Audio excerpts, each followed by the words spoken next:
O programa Médico da Família está de volta. A incidência de AIDS na população brasileira com mais de 60 anos cresceu mais de 75% em um intervalo de 14 anos. A médica infectologista a doutora Andréa Lindenberg é minha entrevistada de hoje. Mais uma vez, muito obrigado pela sua presença. Obrigada.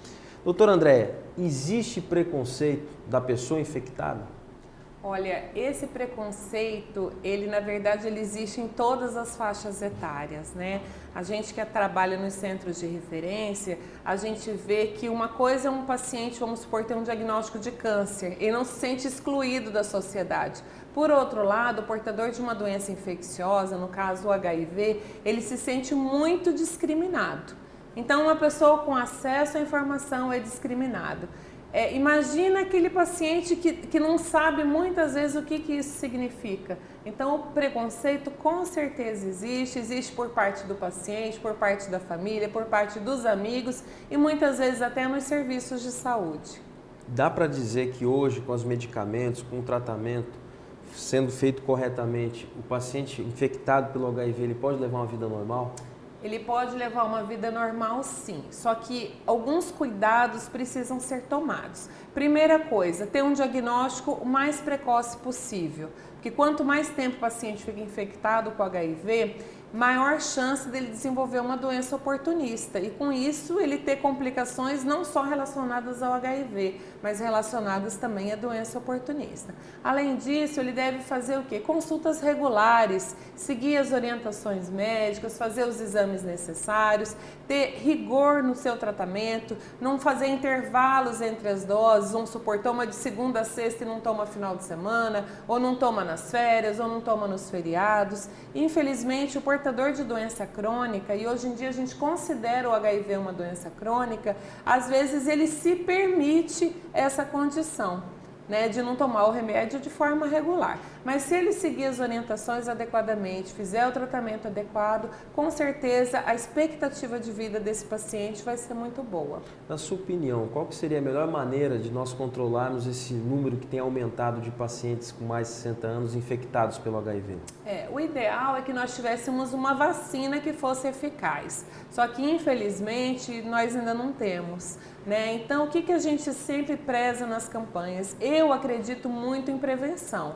Eu acho que se a prevenção funcionasse muito bem, todas as áreas da medicina estariam com um número menor de pacientes. Só que muitas vezes, associado a drogas, associado ao álcool, muitas vezes o paciente deixa de se prevenir. Ele deixa de fazer uso de preservativo, ele muitas vezes se permite ter uma quantidade de parceiros muito grande e nesse momento é que a gente vê a questão da contaminação do HIV. O idoso ele tem mais dificuldade para usar a camisinha?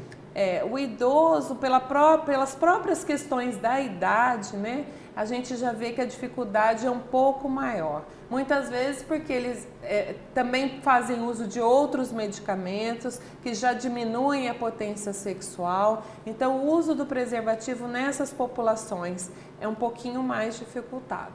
A chamada camisinha feminina pode ser usada por uma idosa que quer se prevenir, por exemplo? Pode sim. Só que em primeiro lugar a gente precisa trabalhar com o quê? Com a questão do esclarecimento. Porque muitas vezes o próprio paciente se pergunta por que eu tenho que fazer uso do preservativo se eu não estou numa condição considerada de risco? Por quê? Porque na cabeça deles, muitas vezes a condição para eles não é de risco. E a gente sabe que a multiparceragem sempre vai ser de risco. Existem, por exemplo, casais que, por exemplo, a senhora não teve um relacionamento extraconjugal, mas o esposo teve... Infelizmente, a gente vê em muitas famílias de relacionamento já de um longo tempo, em que um dos parceiros acontece de ter um relacionamento extraconjugal sem o devido cuidado. E muitas vezes esse relacionamento traz o contágio de alguma doença infecto-contagiosa e muitas vezes a parceira ou o parceiro acaba sendo contaminado também. E a infecção nessa faixa etária, ela tende a se desenvolver com mais velocidade? Depende muito do momento que essa pessoa se contaminou. Se ele se contaminou mais jovem ou se ele se contaminou com um pouco mais de idade. Mas como foi dito, a questão do diagnóstico é o principal. O ideal é o quê? Que a gente faça um diagnóstico o mais precoce possível.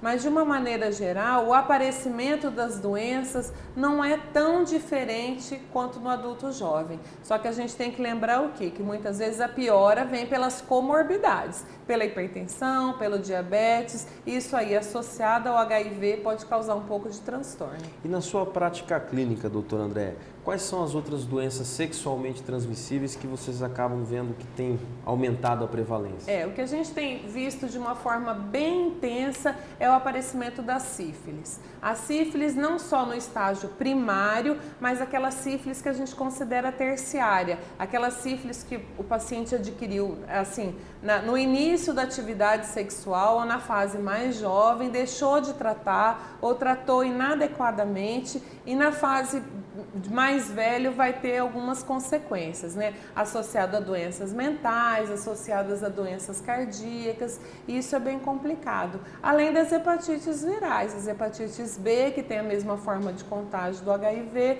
e a hepatite C de forma transfusional, na grande maioria dos casos. Uma transfusão que aconteceu principalmente antes de 93, onde essas práticas não eram seguidas de forma rotineira como a gente tem hoje. E tanto a sífilis quanto a hepatite, ela pode ser prevenida com o uso do preservativo? Com o uso do preservativo, exatamente. E muitas vezes, quando nós atendemos o paciente, fazemos essa triagem geral de infecção, muitas vezes ele está acometido, além do HIV, com a sífilis, com a hepatite, e aí a gente tem que fazer uma abordagem um pouquinho mais complexa. Poderia falar um pouquinho de quais seriam os sintomas da sífilis?